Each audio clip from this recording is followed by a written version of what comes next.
দেখুন, আজকের এই ঘটনাটা যে ঘটবে সেটা অনেক দিন আগে কুণালবাবু কিন্তু বলেই দিয়েছিলেন যে সুদীপবাবুর অসুস্থতা বা এই বিষয়গুলো বেশ অনেক দিন আগে বলেছিলেন, ফলে এটা কিন্তু এই দেয়াল লিখন কিন্তু লেখা হয়ে গিয়েছিল। এবার যখন রাজনৈতিক বিশ্লেষণে আসবো তখন কল্যাণবাবু সম্পর্কে বলতে গেলে যে ক্যারেক্টারাইজেশনগুলো আমরা করতে পারি, এক হচ্ছে দেখে মনে হয় একটু রকচটা মানুষ, দাপুটে বক্তা, ভাষার ওপর সবসময় যে খুব ভালো নিয়ন্ত্রণ থাকে এমনটা নয়, এবং উনি যে কথাটা খুব গুরুত্বপূর্ণভাবে বলেন এবং আমরা অনেকেই বিশ্বাস করি যে ওনাকে তৃণমূল করে খেতে হয় না, এটা পশ্চিমবঙ্গের নিরিখে খুব গুরুত্বপূর্ণ। ফলে উনি যে সাহস করে এত কথা বলতে পারছেন তার কারণ ওনাকে তৃণমূল করে খেতে হয় না, ওনার সত্যি কিচ্ছু যায় আসে না।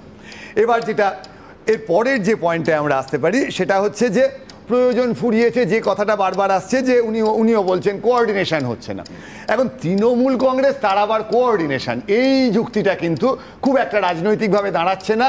তৃণমূল কংগ্রেস এমন একটি রাজনৈতিক দল যেখানে মমতা বন্দ্যোপাধ্যায় শীর্ষে, তিনি সবটাই কোঅর্ডিনেট করেন এবং তার ফলে তার সময়ও একটু কমে যায়, রাজ্যের বিভিন্ন কাজকর্ম তিনি আর দেখতে পারেন না, কারণ তৃণমূল কংগ্রেসটা কোঅর্ডিনেট করতে হয়।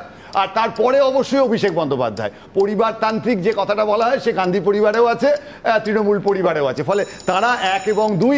ফলে সেক্ষেত্রে একথা সত্যি, কল্যাণবাবু যত ভালোই বলুন, যত ভালোই কোঅর্ডিনেট করুন, কিচ্ছু যায় আসে না। মমতা বন্দ্যোপাধ্যায়, অভিষেক বন্দ্যোপাধ্যায় মিলেই পরিবার ভিত্তিক এই দলটিকে চালাবেন।